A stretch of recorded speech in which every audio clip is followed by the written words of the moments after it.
hard to breathe, but that's alright. Hush.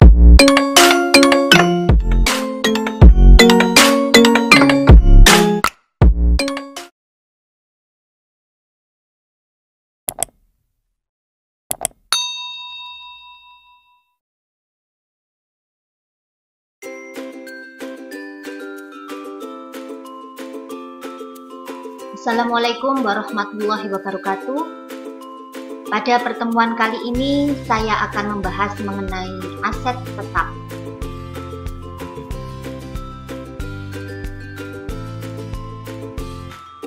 Sebelumnya saya informasikan buku referensi yang saya gunakan adalah bukunya Rahman Pura dengan judul Pengantar Akuntansi 2 dan bukunya Rudianto dengan judul Akuntansi Intermediate. Pokok bahasan aset tetap saya bagi menjadi beberapa sub pokok bahasan. Yang pertama adalah definisi aset tetap, yang kedua klasifikasi aset tetap, yang ketiga pengakuan aset tetap, yang keempat perolehan aset tetap, dan yang kelima penyusutan aset tetap. Adapun definisi dari aset tetap adalah sumber daya perusahaan yang berwujud yang digunakan untuk kegiatan bisnis atau disewakan dan tidak untuk dijual kembali kepada pelanggan, serta manfaatnya lebih dari satu periode akuntansi. Hal ini sesuai dengan pernyataan dari Rahman Pura tahun 2019. Klasifikasi aset tetap. Aset tetap digolongkan menjadi beberapa jenis.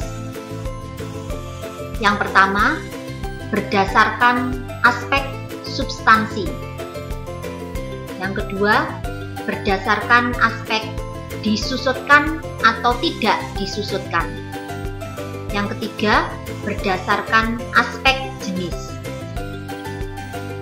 Untuk aspek substansi, aset tetap digolongkan menjadi dua, yaitu aset berwujud dan aset tidak berwujud. Berdasarkan aspek disusutkan atau tidak, aset tetap pun diklasifikasikan menjadi dua, yaitu aset tetap yang disusutkan dan aset tetap yang tidak disusutkan. Dan yang ketiga, berdasarkan aspek jenis, maka aset tetap digolongkan menjadi 6. Yang pertama adalah tanah, yang kedua bangunan atau gedung, yang ketiga mesin, yang keempat kendaraan, yang kelima perabot, dan yang keenam adalah inventaris. Hal ini bisa kalian lihat lebih jelasnya di halaman 120 sampai dengan 121 bukunya Rahman Pura. Pengakuan aset tetap. Aset tetap dapat diakui apabila entitas memperoleh manfaat ekonomi di masa depan dari aset tersebut dan apabila biaya perolehan aset tersebut dapat diukur secara andal. Kedua alasan tersebut dinyatakan dalam Standar Akuntansi Keuangan atau PSAK 16 revisi tahun 2015.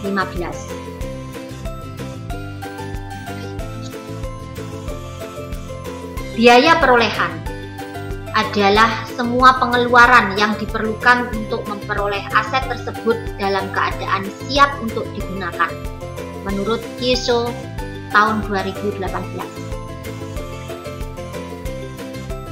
Untuk memperoleh aset tetap, ada beberapa cara.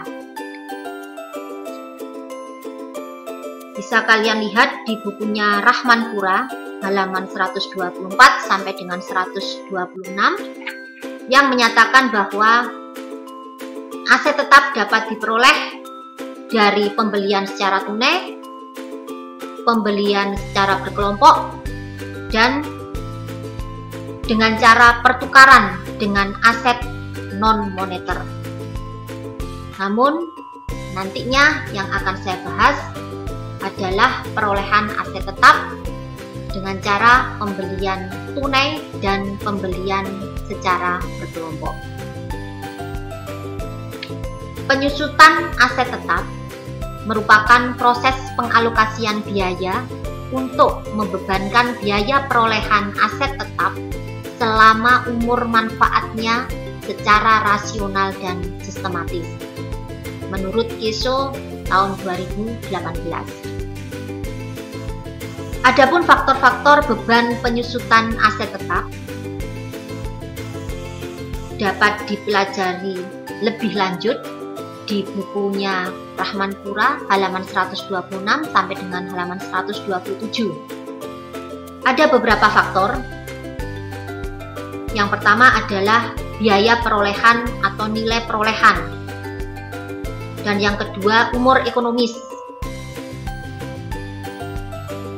Yang ketiga, nilai residu atau nilai sisa. Yang keempat, pola pemakaian. Metode penyusutan aset tetap. Untuk menghitung penyusutan aset tetap, ada beberapa metode yang dipergunakan. Di antaranya adalah metode garis lurus, metode unit produksi, metode jumlah angka tahun, metode saldo menurun, metode tarif menurun, dan metode tarif kelompok atau gabungan. Untuk bahasan, saya hanya menggunakan satu metode saja, yaitu metode garis lurus atau straight line method. Untuk lebih jelasnya, bisa dilihat di bukunya Rahmanpura halaman 128 yang membahas mengenai perhitungan penyusutan aset tetap dengan menggunakan metode garis lurus atau straight line method.